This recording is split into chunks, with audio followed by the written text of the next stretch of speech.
Okay, so starting off with fact number 10. What is voodoo anyways?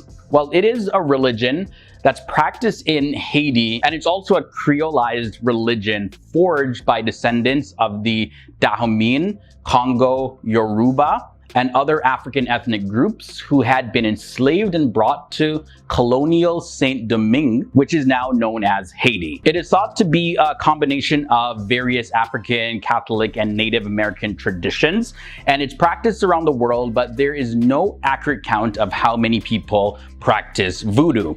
There are, however, three main types of voodoo. There's Haitian voodoo, Louisiana voodoo, and West African voodoo. Although, yes, there are some other classifications of voodoo.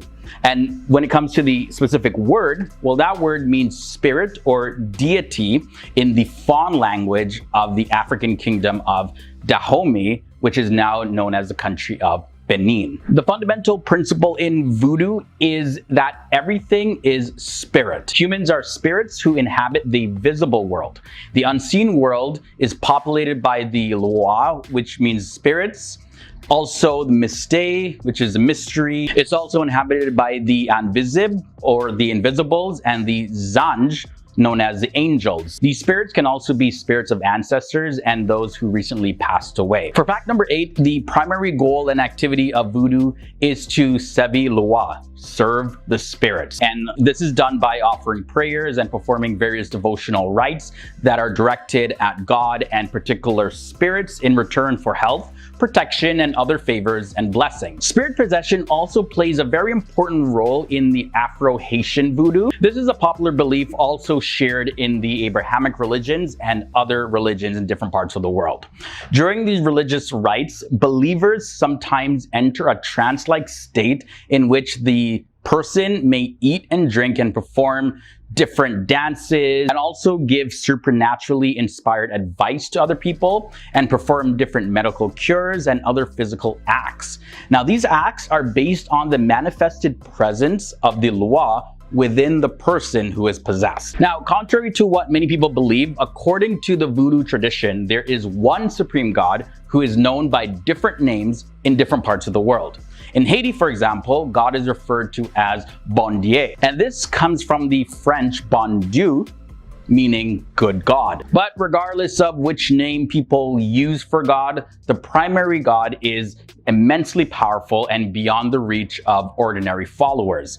So for this reason, voodoo practitioners, they really have to rely on hundreds of thousands of other spirits to communicate with God. Moving on to fact number 6, part of the voodoo belief is that the Loa communicate with followers through possession, like I alluded to in the previous facts. The Loa temporarily displaces the soul of its host person, also known as a medium, and takes control of the medium's body. According to this belief, the medium cannot feel pain or become injured while they are possessed. The Loa speaks through the medium, often giving instructions and advice, prophecies of future events, and sometimes the Loa rebukes the followers for failing to perform their duties to the best of their ability. Also, one thing to note is that in some voodoo traditions, a few select people have the privilege of becoming possessed. In others, the Loa may choose to possess anyone at any time. Okay, continuing with fact number 5. Voodoo is an oral tradition without a primary holy book, prayer book, or any sort of specific set of rules and beliefs. So as you could imagine, in different regions of the world, voodoo practices and the names of their gods and everything, they vary. So with that said, in many ways, voodoo is really a personalized religion. There are certain beliefs that are shared, but really how you apply them and live them out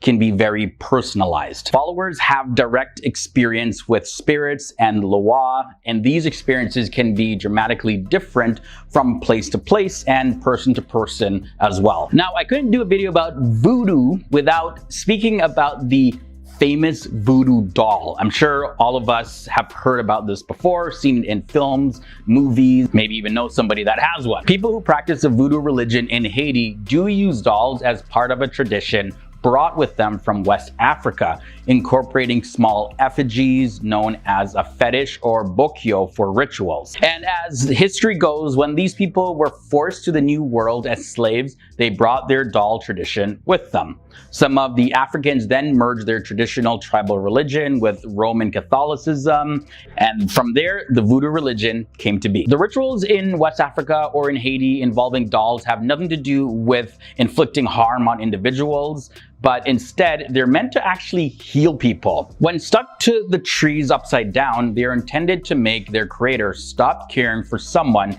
who is bad for them. We're getting down to the bottom of this episode for fact number 3. Since people who developed Haitian voodoo couldn't write or read, they developed a highly visual iconography for their religion. Symbols that are often depicted in movies and sensationalist literature as curses are actually just Webers, which are these symbols that are developed by non-literate people to identify and invoke the spirits, including spirits of love, prosperity, and protection. Also, there are various families of Loa in the voodoo collective of gods or deities. There are 3 prominent types though, and those are the Rada, who are benevolent spirits and the ones most often summoned. Then there's the Petro, which are angry, violent spirits. Some of them genuinely are evil. And finally, there is the Gede, who deal with death and dead people. And the fact I want to end off this episode with is a fact about animal sacrifices. Animal sacrifice is part of the religion not because of an obsession with bloodshed or any sort of gruesome reason, as we often see in movies and TV shows, but it's really about transferring life energy to the spirits, which people are asking for help. It's how people feed the spirits. Many of the sacrificed animals are chickens, and many of the requests are about help. All right, let's start with fact number 10, and let's talk about the primary inventor. The primary inventor of atheistic Satanism was former circus performer Anton LaVey, who created the Church of Satan in 1966. Because of growing interest in the occult in California during that era, LaVey attracted media attention to his new cult.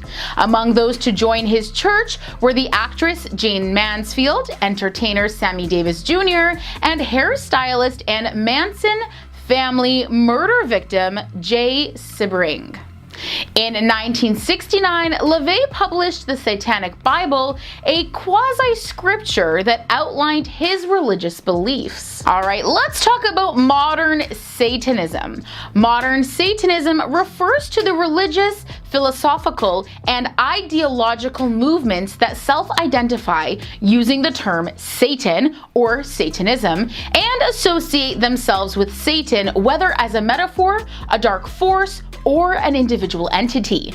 The beginning of modern Satanism is generally attributed to the late 1960s. The 3 major trends within the movement are theistic or religious Satanism, atheistic or philosophical Satanism, and reactive or adolescent Satanism. So let's get into a little bit about these different types. Bringing us to fact number 8, we're going to start with theistic Satanists. Theistic Satanists believe Satan is one of a group of supra-personal dark forces capable of having some control or influence over human beings and who venerate, worship, or align with him.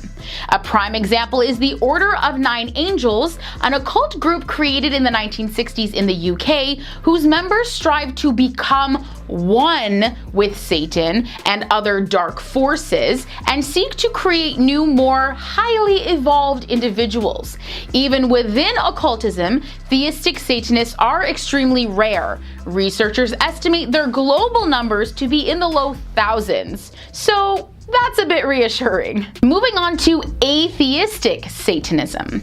Atheistic Satanism does not acknowledge the existence of either God or Satan. What they identify with is Satan as a symbolic adversary of religion and traditional morality. As Time magazine wrote in 1972, they invoke Satan not as a supernatural being, but as a symbol of man's self-gratifying ego, which is what they really worship.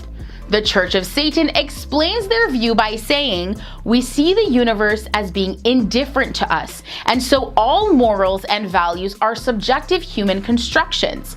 Our position is to be self-centered, with ourselves being the most important person or the God of our subjective universe. So we are sometimes said to worship ourselves." All right, and now let's look at reactive Satanism. The German historian of religions, Joachim Schmidt, coined the term reactive Satanism to refer to groups who adopt the Satan portrayed in Judaism and Christianity as a figure of veneration to invert the values of those religions.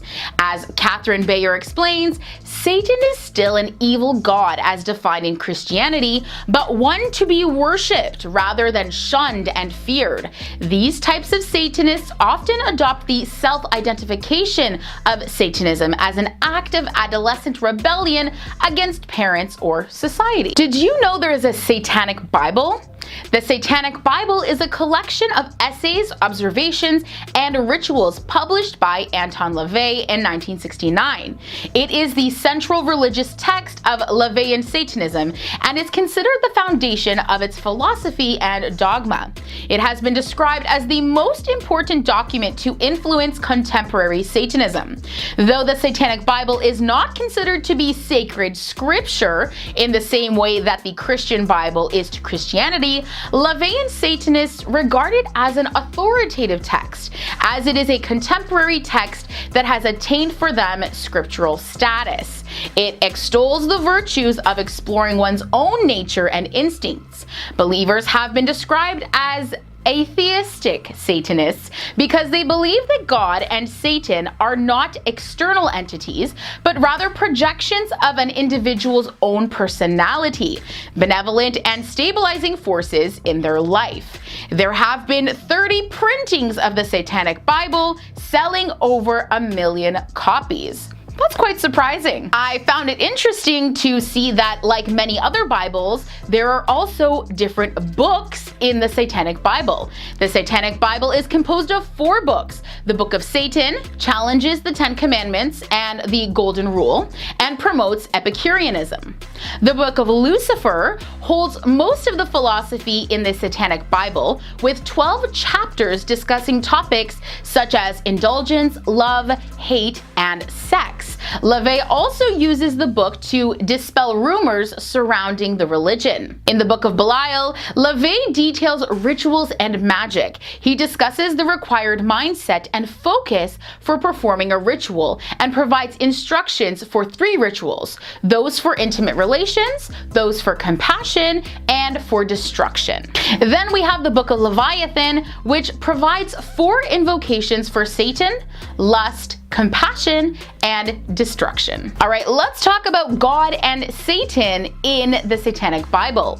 So the Satanic Bible often uses the terms God and Satan interchangeably, except when referring to the concepts of these as viewed by other religions. LaVey also occasionally uses the term God to refer to the other religions' views of God, and Satan or synonyms to refer to the idea of God as interpreted by LaVeyan Satanism. Throughout the Satanic Bible, the LaVeyan Satanist view of God is described as the Satanist true self, a projection of their own personality, not an external deity. Satan is used as a representation of personal liberty and individualism. Satan is also used as a metaphor for the idea connected with the early Christian view of Satan, or the serpent: wise, defiant, questioning, and free thinking. Let's look at human nature and the Satanic Bible. Social Darwinism and the concept of human nature are ideas that are prevalent throughout the Satanic Bible. LaVey describes Satanism as a religion based on the universal traits of man, and humans are described throughout as inherently carnal and animalistic. Each of the 7 deadly sins is described as part of humans' natural instinct and are thus advocated. And coming in at number 1 today, you might be surprised to know that illegal actions are not sanctioned by the Church of Satan. The Church of Satan does not condone illegal activities. If the use of certain drugs, for example, is illegal in your country of a residence, they are just that, illegal. Individuals who choose to ignore this and break the law do so at their own peril. Their actions as individuals shall not be construed as being sanctioned by the Church of Satan. If a substance is legal, a Satanist may or may not choose to indulge in it. Indulgence, not compulsion, is your guide here. Since survival is the highest law, the Satanist will not ruin or poison his or her body, even if it is legal to do so. For fact number 10, Wicca is actually a religion that can be traced back to the 1940s and 1950s in England to a man named Gerald Brusso Gardner. After a period of time working across Asia, he published the book Witchcraft Today in 1954, and then he started a movement based on pre-Christian traditions with three main pillars. And those pillars were magic, respect for nature, and worship of the goddesses and other deities.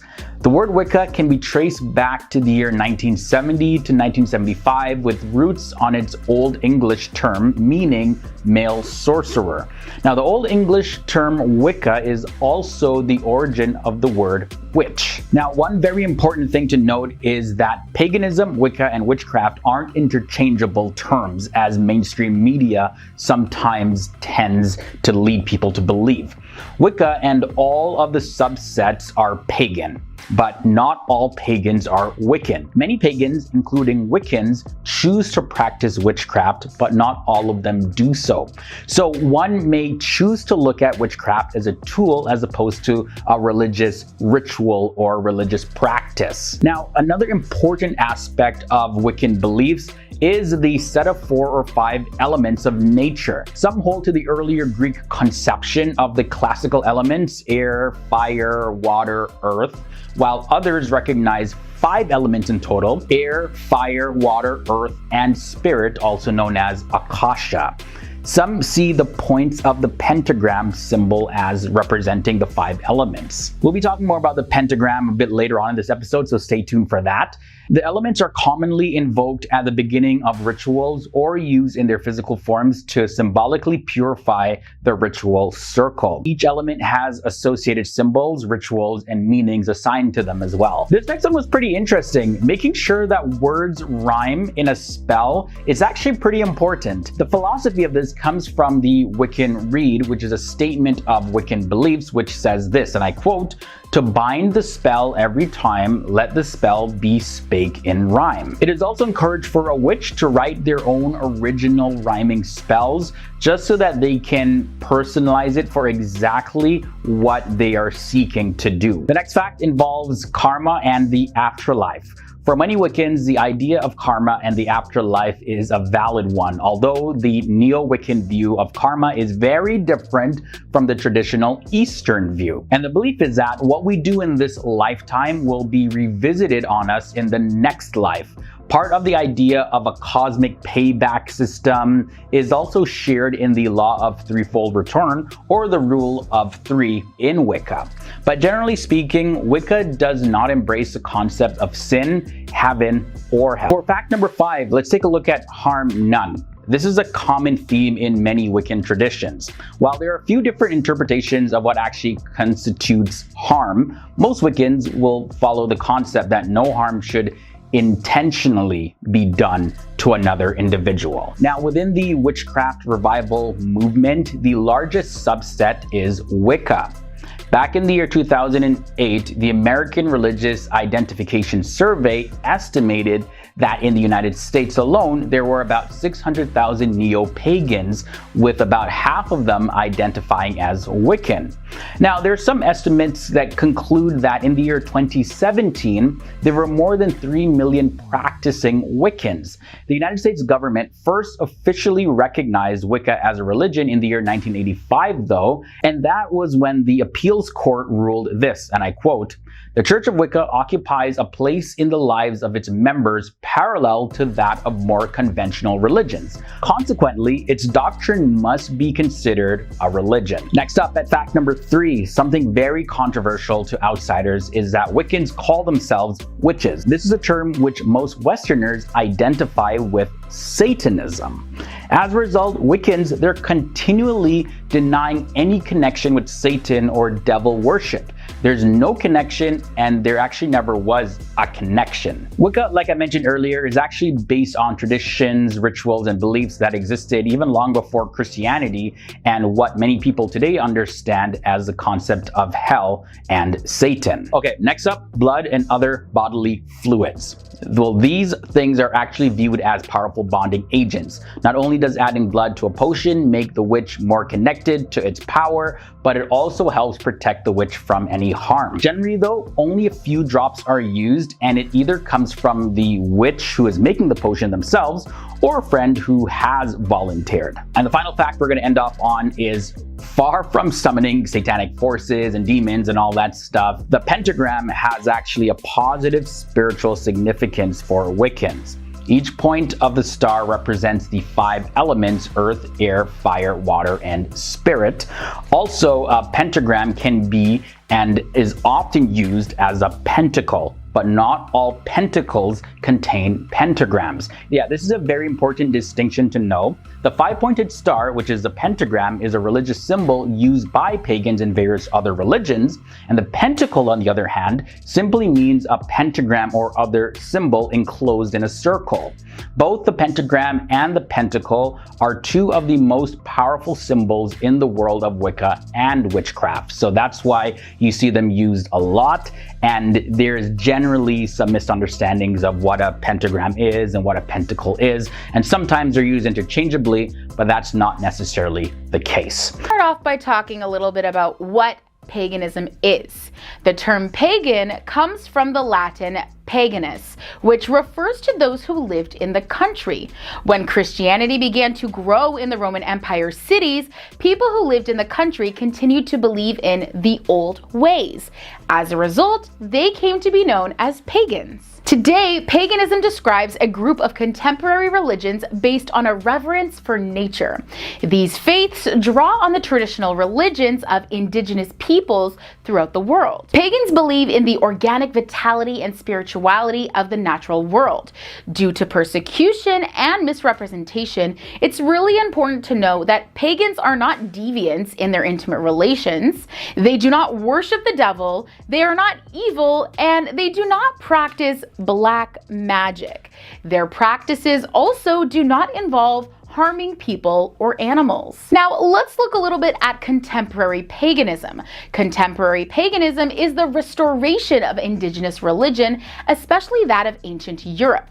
Paganism has grown in popularity greatly during the last 100 years.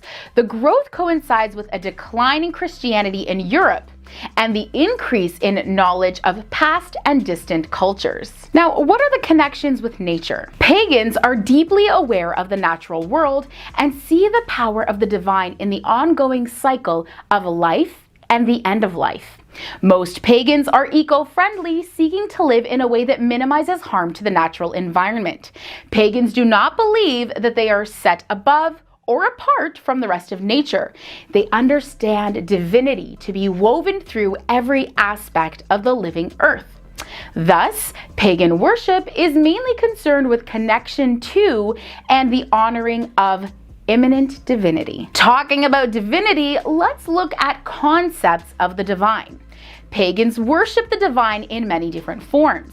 The most important and widely recognized of these are the god and goddess, whose annual cycle of procreation, giving birth, and the dying defines the pagan year.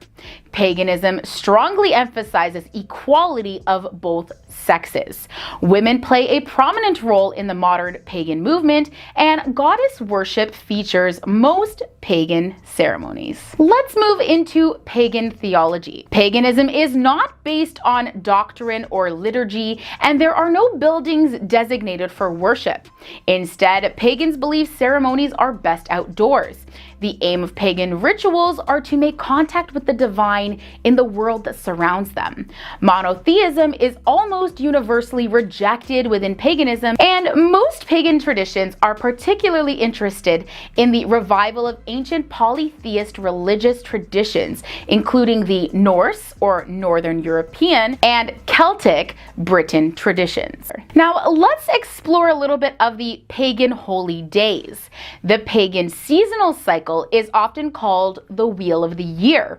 Almost all pagans celebrate a cycle of 8 different festivals, which are spaced over every 6 or 7 weeks throughout the year. 4 of the festivals have Celtic origins, and the other 4 are points in the solar calendar. Interestingly, the seasonal differences between the hemispheres mean solar festivals in the northern hemisphere are celebrated opposite different dates in the southern hemisphere. And what can we say about pagan worship? Well, as paganism is a very diverse religion with many distinct, though related traditions, the forms of pagan worship vary widely. It may be collective or solitary. Participants generally affirm their deep spiritual connection with nature, honor their gods and goddesses, and celebrate the seasonal festivals, as well as the rites of passage of human life. To pagans, the finest places of worship are not those that are built by human hands. And it's worth mentioning that women and men almost always worship together. Now, we've talked about worship and rituals, but let's talk about some ceremonies. Ceremonies usually begin with the marking out of a ritual circle, a symbol of sacred space which has neither beginning nor end, and within which all stands as equal. At the quarter points, the 4 directions are located, and the corresponding elements of earth, air, fire, and water will be acknowledged and bid welcome. There may follow meditation or chanting, music, prayer, dancing, and the pouring of libations. There may be recitations of poetry and or the performance of sacred drama,